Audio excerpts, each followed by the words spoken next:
हर कुछ साल में ना भारत का एक पूरा हेल्थ चेकअप होता है। सोचिए, एक ऐसा चेकअप जो देश की धड़कन, उसकी सेहत, उसकी पूरी कहानी बताता है। आज हम उसी कहानी के पन्ने पलटने वाले हैं, यानी latest national family health survey. चलिए समझते हैं इसे। चलिए सीधे उस नंबर पर आते हैं जिसने सबको चौंका दिया। इतिहास में पहली बार भारत की आबादी में अब पुरुषों से ज्यादा महिलाएं हैं। ये जो स्क्रीन पर नंबर दिख रहा है ना, ये कोई मामूली आंकड़ा नहीं है। हर 1000 पुरुषों पर 1020 महिलाएं। सच में ये एक मील का पत्थर है। पर सवाल ये है कि ये ऐतिहासिक जानकारी हमें मिली कहां से, और इस रिपोर्ट कार्ड में देश की सेहत से जुड़े और कौन-कौन से राज छिपे हैं। आज हम यही सब जानने वाले हैं। तो चलिए सबसे पहले इस रिपोर्ट की जड़ तक पहुंचते हैं। मतलब आखिर ये सारे आंकड़े आते कहां से हैं। इसका नाम है नेशनल फैमिली हेल्थ सर्वे, यानी NFHS। आप इसे देश का सबसे बड़ा और सबसे भरोसेमंद हेल्थ चेकअप समझ सकते हैं। ये एक बहुत बड़ा सर्वे है जो लाखों घरों में जाके लोगों की सेहत, आबादी और न्यूट्रिशन का हालचाल लेता है। और हाँ, ये कोई नया चेकअप नहीं है, इसका एक लंबा इतिहास रहा है। देखिए, 1992 से इसकी शुरुआत हुई थी और तब से लेकर आज तक इसके 5 राउंड पूरे हो चुके हैं। यही वजह है कि इसके आंकड़ों को इतना पक्का और भरोसेमंद माना जाता है। अच्छा, तो अब हम इस सर्वे का बेसिक समझ गए हैं। तो चलिए अब उस बड़ी खबर की गहराई में उतरते हैं जिसने एक नई बहस छेड़ दी है। ये ग्राफ देखिए, ये अपने आप में पूरी कहानी कह रहा है। आप देख सकते हैं कि कैसे ये आंकड़ा लगातार ऊपर गया है। पिछले सर्वे में ये नंबर 991 पर था और अब देखिए सीधा 1020। वाकई ये दशकों की कोशिशों का एक शानदार नतीजा है। लेकिन हर अच्छी कहानी में एक छोटा सा लेकिन होता है। यहां भी है।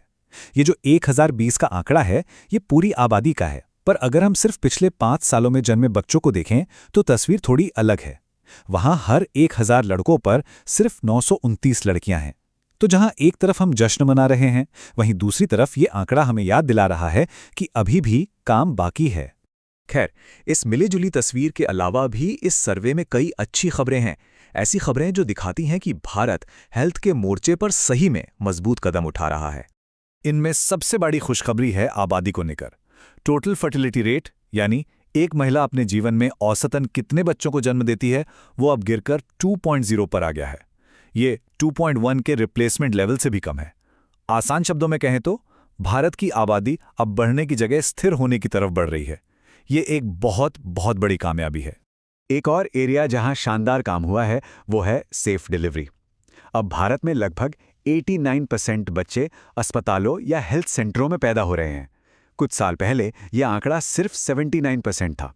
इसका सीधा सा मतलब है मां और बच्चे दोनों की जान के लिए बेहतर सुरक्षा।